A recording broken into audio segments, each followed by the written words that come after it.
నమస్కారం CMR news వార్తలకు స్వాగతం. నా పేరు సుమలత. వార్తలు ముందుగా హెడ్లైన్స్.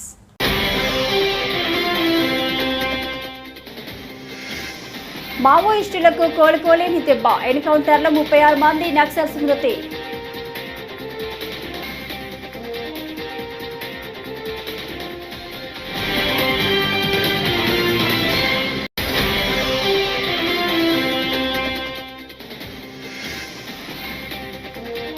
శ్రీవారికి ఎక్కువసార్లు పట్టు వస్త్రాలు సమర్పించే అదృష్టం నాకు లభించింది. సీఎం చంద్రబాబు.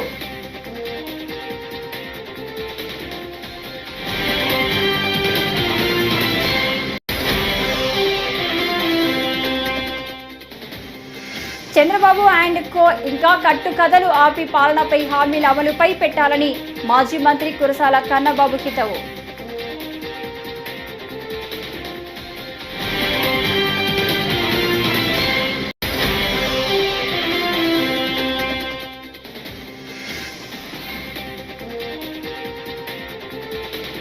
బంగాళాఖాతంలో అల్పపీడనం. తెలుగు రాష్ట్రాల్లో 4 రోజుల పాటు భారీ వర్షాలు.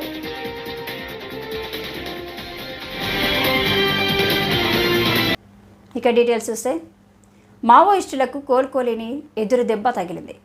నారాయణపూర్, దంతేవాడ జిల్లా సరిహద్దుల్లోని నెందూర్, తుల్తులి అడవి ప్రాంతాల్లో నిన్న మధ్యాహ్నం నుంచి సాయంత్రం వరకు జరిగిన భారీ ఎన్కౌంటర్లో మృతి చెందిన మావోయిస్టుల సంఖ్య 36కు పెరిగింది. తొలుత 7 మృతి చెందినట్టు వార్తలు రాగా ఆ తర్వాత ఆ సంఖ్య క్రమంగా పెరుగుతూ 36 వద్దకు వచ్చి ఆగింది. అయితే ఈ విషయాన్ని పోలీసులు ఇప్పటి వరకు ధృవీకరించలేదు. మావోయిస్టు పార్టీ కాయ్ 6కి చెందిన శ్రేణులే మృతి చెందారని, వీరిలో ఆ పార్టీ దండకారణ్యం రాష్ట్ర కమిటీ సభ్యుడు, విజయవాడకు చెందిన Jorige Nagaraju alias Ramakrishna alias Kamlesh alias Vishnu కూడా ఉన్నట్టు తెలుస్తుంది. సాయంత్రానికి 14 మృతదేహాలను పోలీసులు గుర్తించారు. भोजन की जरूरत है तो अभी अभी भोजन बनाकर खा रहे हैं. अब देखा जाए तो यहाँ सुरक्षा बलों की ड्यूटी बोर्ड में बहुत बड़ी सफलता है, जिसमें सुरक्षा बलों ने 32 माओवादियों को मार गिराया. इसमें AK-47 SLR जैसे कई हथियार बरामद किया है. अब देखना यहाँ एक बात के डंडे में ये बॉडी लेके आ रहे हैं. पीछे भी जवान आते जा रहे हैं, लगातार आ रहे हैं.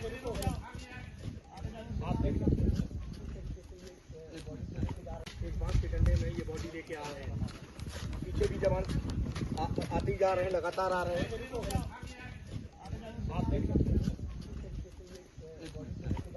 తిరుమల శ్రీవారికి పట్టు వస్త్రాలు సమర్పించిన అనంతరం సీఎం చంద్రబాబు మాట్లాడారు.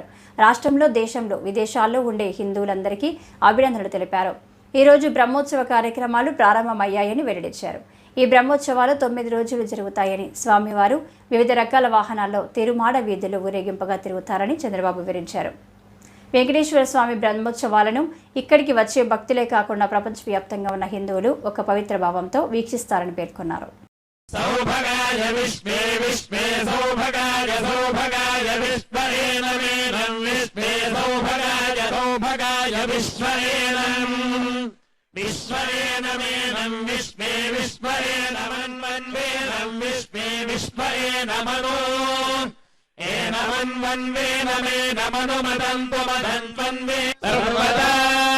దానలక్ష్మీ దోర్దండే వీరలక్ష్మీ హృదయధర హృదే భూతకారుణ్యలక్ష్మీ ఖడ్గాగ్రే శౌర్యలక్ష్మీ నిఖిల గుణగణాడంబరే కీర్తిలక్ష్మీ సర్వాంగే సౌమ్యలక్ష్మీ. నమస్కారాలు. రాష్ట్రంలో, దేశంలో, ప్రపంచంలో ఉండే హిందువులందరికీ కూడా అభినందనలు. ఈరోజే బ్రహ్మోత్సవ కార్యక్రమాలు ప్రారంభమైనాయి. ఈ బ్రహ్మోత్సవ కార్యక్రమాలు 9 రోజులు జరుగుతుంది. అనేక వాహనాల్లో స్వామివారు ఇక్కడంతా కూడా ఈ వీధుల్లో కూడా తిరిగే పరిస్థితి, ఊరేగింపు జరిపే పరిస్థితి వస్తుంది.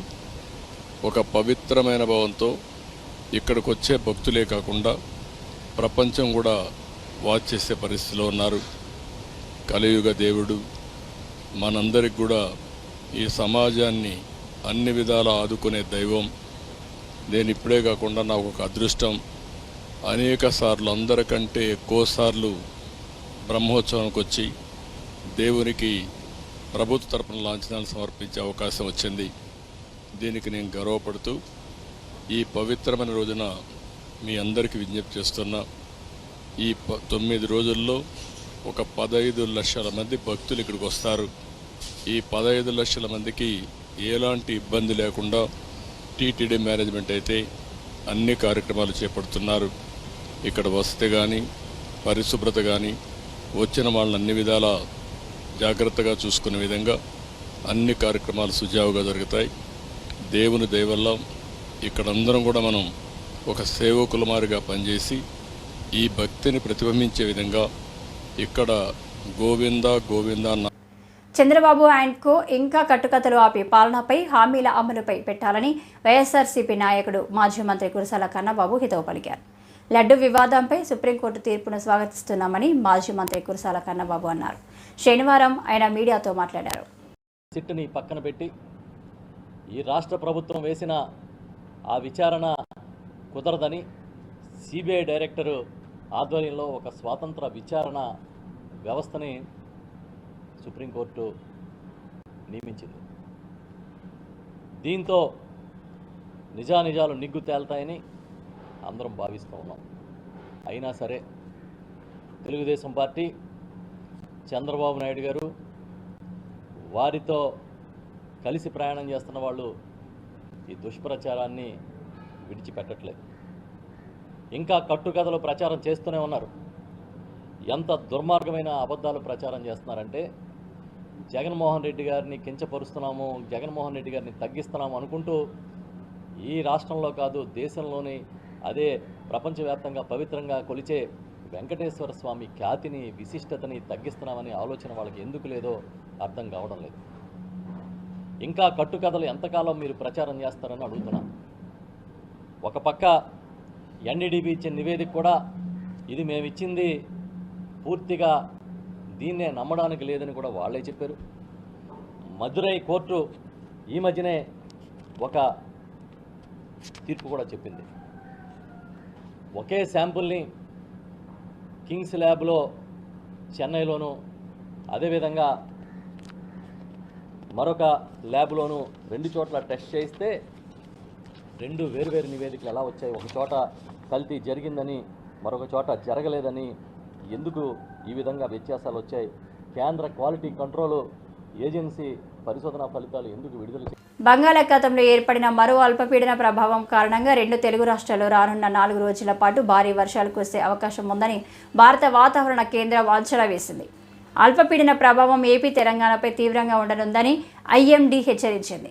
నైరుతి బంగ్లాదేశ్ ప్రాంతంలో ఉపరితల ఆవర్తన ప్రభావం కారణంగా ఉత్తర బంగాళాఖాతం బంగ్లాదేశ్, పశ్చిమ బెంగాల్కు చేరువగా బంగాళాఖాతంలో ఏర్పడిందని ఐఎండీ తెలిపింది. తెలుగు రాష్ట్రాలతో పాటు పశ్చిమ బెంగాల్పై కూడా దీని ప్రభావం కారణంగా 4 రోజుల పాటు భారీ వర్షాలు కురిసే అవకాశం ఉందని ఐఎండీ పేర్కొంది. ఇక ఈ అల్పపీడనం ప్రభావంతో రానున్న 4 రోజులు ఏపీలోని పలు జిల్లాల్లో మోస్తరు నుంచి భారీ వర్షాలు కురుస్తాయని వాతావరణ శాఖ వెల్లడించింది. కాగా రాయలసీమలో భారీ నుంచి అతి భారీ వర్షాలు కురిసే అవకాశం ఉండడంతో ఈ ప్రాంతంలోని జిల్లాలకు ఐఎండీ అధికారులు యెల్లో అలర్ట్ జారీ చేశారు. నేడు ఏపీలోని తిరుపతి, అన్నమయ్య, చిత్తూరు, కర్నూలు, శ్రీ సత్యసాయి, నంద్యాల, అనంతపురం, ప్రకాశం, వైఎస్ఆర్ జిల్లాల్లోని కొన్ని ప్రాంతాల్లో భారీ వర్షాలు కురిసే అవకాశం ఉందని ఐఎండీ తెలిపింది.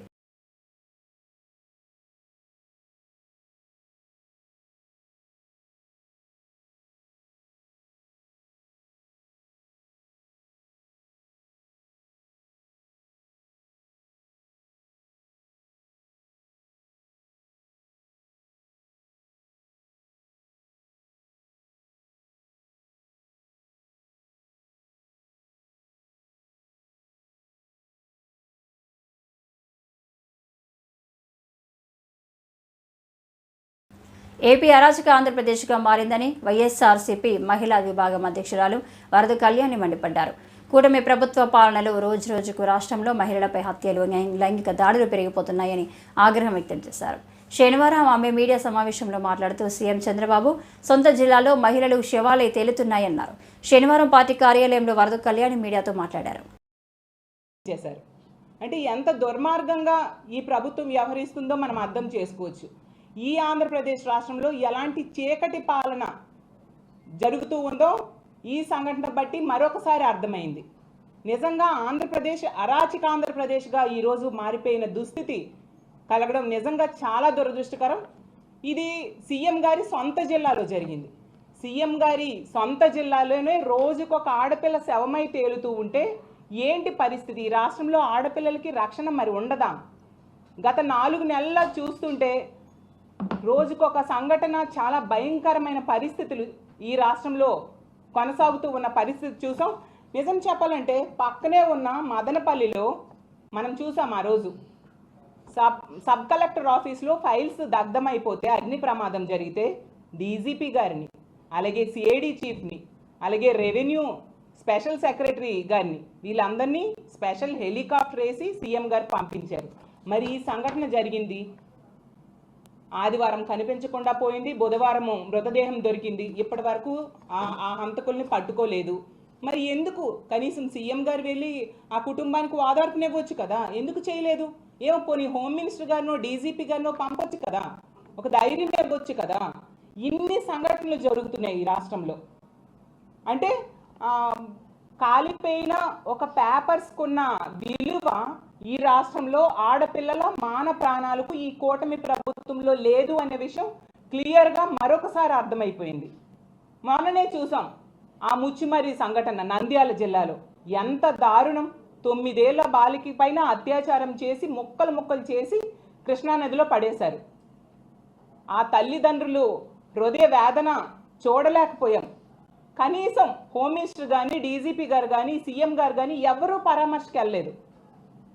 అంటే ఆడపిల్లలంటే ఎంత చులకన భావం వాళ్ళ. నంద్యాల జిల్లా పాణ్యం బేతంచర్ల మధ్యలో గూడ్స్ రైలు నిలిచిపోయిన సంఘటన శనివారం చోటు చేసుకుంది.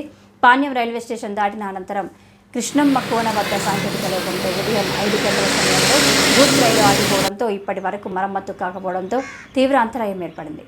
నంద్యాల రైల్వే స్టేషన్లో అటు పాణ్యం రైల్వే స్టేషన్లో పలు రైళ్లు నిలిచిపోయాయి. నంద్యాలలో ప్రయాణికులు తీవ్ర ఇబ్బందులకు గురయ్యారు.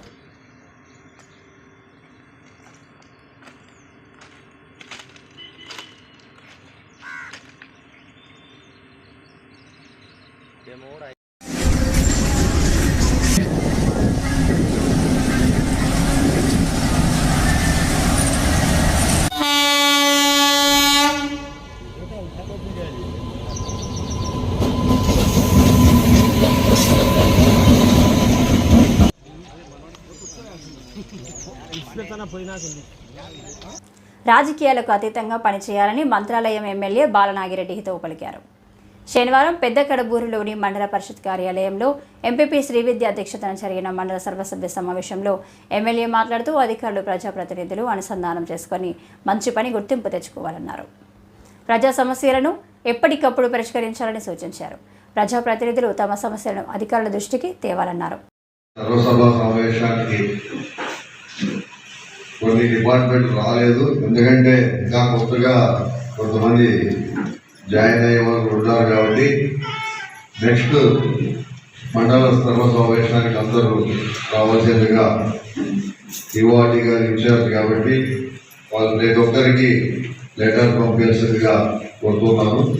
అలాగే ఇప్పుడు వచ్చిన కొత్త అధికారులు కూడా దయచేసి గ్రామంలో సర్పంచులను, ఎంపీటీసీలను ప్రతి ఒక్కరిని కలిసి వాళ్ళ ఇంట్లో కూడా సంప్రదించి ఏమన్నా పథకాలు వచ్చినా, స్కీమ్స్ వచ్చినా వాళ్ళు తెలిపి చేయాల్సిందిగా ప్రతి అధికారులకు తెలియజేస్తున్నాము. ఎందుకంటే పార్టీలకు అతీతంగా చేయండి, ఇది రాజకీయం చేయదంటే దయచేసి. ఎందుకంటే ప్రతి ఒక్కరూ పేదవాళ్ళు ఉంటారు కాబట్టి అందరినీ కలుపుకొని పోయి పార్టీలకు అతీతంగా ప్రతి ఒక్కరూ సహకరించాల్సిందిగా అధికారులు చెప్తున్నాను.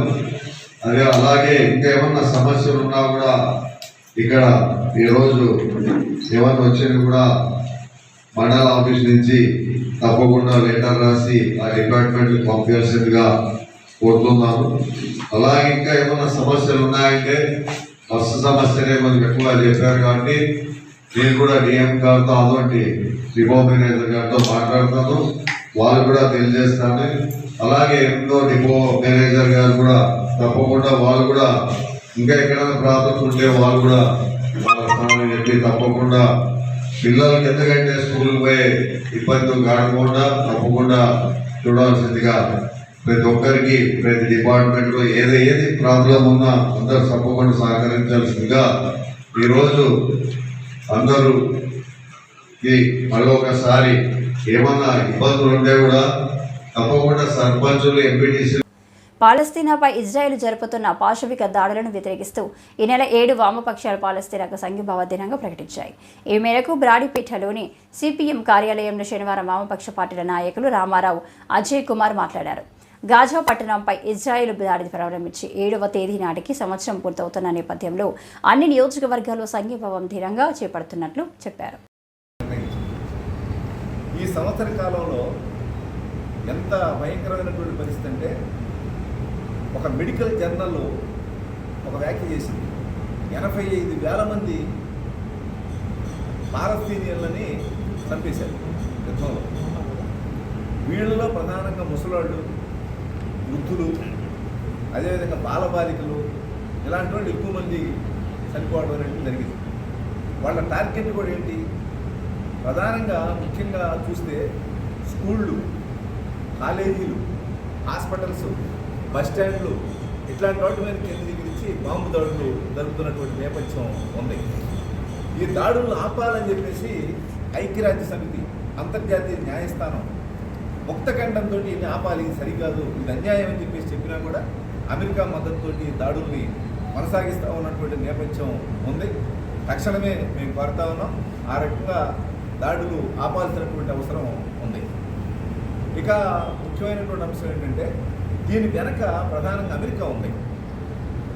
ఇటీవల కాలంలో అమెరికా మద్దతుతోటి ఈ దాడులు జరుగుతూ ఉన్నాయి.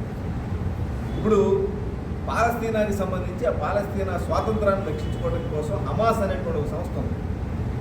ఆ సంస్థలో ఉన్నటువంటి ముఖ్యమైనటువంటి నాయకులందరినీ చంపేస్తున్నారు. ఆ సంస్థను నాశనం చేయాలని చెప్పేసి చూస్తున్నారు. అసలు పాలస్తీనియన్ జాతీయం ఉండకూడదు అనేటువంటి పద్ధతుల్లో ఈరోజు ఈ దాడులు జరుగుతూ ఉన్నాయి. అమెరికా సామ్రాజ్యవాదం, అమెరికా మద్దతుతోటి ఈ దాడులు జరుగుతూ ఉన్నాయి. భారతదేశంలో ఉన్నటువంటి నరేంద్ర మోడీ కూడా అమెరికాకు మద్దతిస్తూ పరోక్షంగా ఈ దాడులకి సహకరిస్తూ ఉన్నటువంటి నేపథ్యం ఉంది. కాబట్టి ఈ సంవత్సరం అయిన సందర్భంగా, పాలస్తీనా మీద దాడులు ప్రారంభించిన సంవత్సరం అయిన సందర్భంగా దేశవ్యాప్తంగా పాలస్తీనాకు మద్దతుగా, ఇజ్రాయెల్కి వ్యతిరేకంగా పెద్ద ఎత్తున నిరసన కార్యక్రమాలు చేపట్టాలని చెప్పేసి వామపక్షాలు పిలుపునిస్తాయి. ప్రజలు విస్తృతంగా పాల్గొనాలని చెప్పేసి కోరుతాం. శనివారం పొన్నూరులో ఓ ప్రైవేటు కార్యక్రమానికి హాజరై మీడియా సమావేశం ఏర్పాటు మాజీ ఎమ్మెల్యే జనసేన నేత కిలారి రోషయ్య అన్నారు. శనివారం పొన్నూరులో ఓ ప్రైవేటు కార్యక్రమానికి హాజరై మీడియా సమావేశం ఏర్పాటు చేసి మాట్లాడారు. జనసేన నేత పవన్ కళ్యాణ్ ఆదేశాల మేరకు కూటమి శ్రేణుల సమన్వయంతో పార్టీ బలోపేతానికి కృషి చేస్తారని పేర్కొన్నారు. కార్యక్రమంలో కూటమి శ్రేణులు పాల్గొన్నారు. గత పార్టీ కష్టించి పనిచేసిన వాళ్ళకి ఎక్కడ కూడా గుర్తింపు ఇవ్వకపోవటం వల్లే నేను ఆ పార్టీకి రాజీనామా చేశాననేది అందరికీ కూడా తెలిసిన విషయమే. ఈరోజు ఏదైతే జనసేన పార్టీ రాష్ట్ర ఉప ముఖ్యమంత్రి వర్యులు పవన్ కళ్యాణ్ గారు ఏ విధంగా ఈ రాష్ట్రంలో తనకంటూ ఒక ప్రత్యేకతను ఏర్పాటు చేసుకొని ఈ రాష్ట్ర అభివృద్ధి, ఈ రాష్ట్రంలో మరి ముఖ్యంగా యువత అందరికీ కూడా ఒక దశ దిశ చూపించే మార్గంలో ఆయన ప్రయాణించడం మనందరం కూడా చూసాం. అందుకనే రాబోయే రోజుల్లో జనసేన పార్టీ యొక్క బలోపేతానికి నేను సాయశక్తులా కృషి చేస్తానని చెప్పి ఈ సందర్భంగా తెలియజేస్తాను. గ్రామీణ స్థాయి నుంచి ప్రతి గ్రామంలో మరి పార్టీ, జిల్లా పార్టీ పెద్దలందరితో కూడా కలిసి, వాళ్ళందరితో కూడా కలిసిమెలిసి తిరిగి ఈ పార్టీ బలోపేతానికి, ఈ పార్టీ మరింత ప్రజల్లో చొచ్చుకుపోవడానికి మేము సాయశక్తుల మేము అందరం కూడా కృషి చేస్తామని తెలియజేస్తూ, జనసేన పార్టీ జన సైనికులు కానీ వీర మహిళలందరూ కూడా నేను అభినందనలు, శుభాకాంక్షలు చేస్తున్నాను. ఎందుకంటే మీరు అందరూ కూడా ఏదైతే మొన్న ఎలక్షన్స్లో అందరూ కూడా ప్రతి ఒక్క కార్యకర్త కష్టించి మరి పార్టీని అధికారంలో తీసుకొచ్చారు. వాళ్ళందరూ కూడా అభినందనలు తెలియజేసుకుంటూ, ఏదైతే కూటమి పార్టీలు ఉన్నాయో కూటమి పార్టీలో తెలుగుదేశం పార్టీ, బీజేపీ వాళ్ళతో కూడా మేమందరం కూడా కలిసిమెలిసి వాళ్ళందరితో కూడా కలిసి ఈ ప్రభుత్వానికి ఒక మంచి ప్రభుత్వంగా మంచి పేరు వచ్చే విధంగా మీ అందరం కూడా కలిసి కృషి చేస్తామని తెలియజేస్తాం. పుంగనూరు పట్టణంలో చిన్నారి అస్ఫియా అంజుమ్ మృతి బాధాకరమని మాజీ మంత్రి పెద్దిరెడ్డి తెలిపారు. ఈ సందర్భంగా శనివారం పుంగనూరు పట్టణంలో ఆయన పోలీసుల తీరుపై మండిపడ్డారు. చిన్నారి ఇంటి ముందు ఆడుకుంటుండగా అదృశ్యమై 3 రోజులు గడిచిన ఒక్క సీసీ ఫుటేజ్ కూడా పోలీసులు సేకరించకపోవడం పట్ల ఆయన అసంతృప్తి వ్యక్తం చేశారు. దోషులను త్వరితగతిన గుర్తించకపోతే పోలీసుల అసమర్థతపై తప్పకుండా స్పందిస్తామని ఆయన తెలిపారు. అమ్మాయి 2వ తరగతి 2nd క్లాస్ చదువుతూ ఉంది. ఇంటి ముందు ఆడుకుంటా అంటే ఆమెను ఎత్తుకెళ్ళిపోయి దారుణంగా సమ్మర్ స్టోరేజ్ ట్యాంకులో తేలే విధంగా చేయడం జరిగింది. మరి వాళ్ళ తండ్రి అజ్మతుల్లా గారు దీని మీద చాలా బాధపడుతూ ఉన్నారు. వైఎస్ఆర్ కాంగ్రెస్ పార్టీ ఖచ్చితంగా ఇలాంటి సందర్భాల్లో ఆ కుటుంబానికి అండగా ఉండేదే కాకుండా ఈ రాష్ట్ర ప్రజలకు కూడా మేమున్నాము అని చెప్పి జగన్మోహన్ రెడ్డి గారు 9వ తేదీ పుంగనూరు పట్టణానికి రావడం జరుగుతూ ఉంది. మరి పోలీసులు ఎప్పుడు లేని విధంగా జరిగిన ఇంత అన్యాయం జరిగితే వాళ్ళ కుటుంబానికి దాని మీద చర్యలు తీసుకోకుండా కాలయాపన చేస్తూ ఉన్నారు. సీసీ ఫుటేజీలు కూడా లేవంటూ ఉన్నారు వాళ్ళ తండ్రి గారు.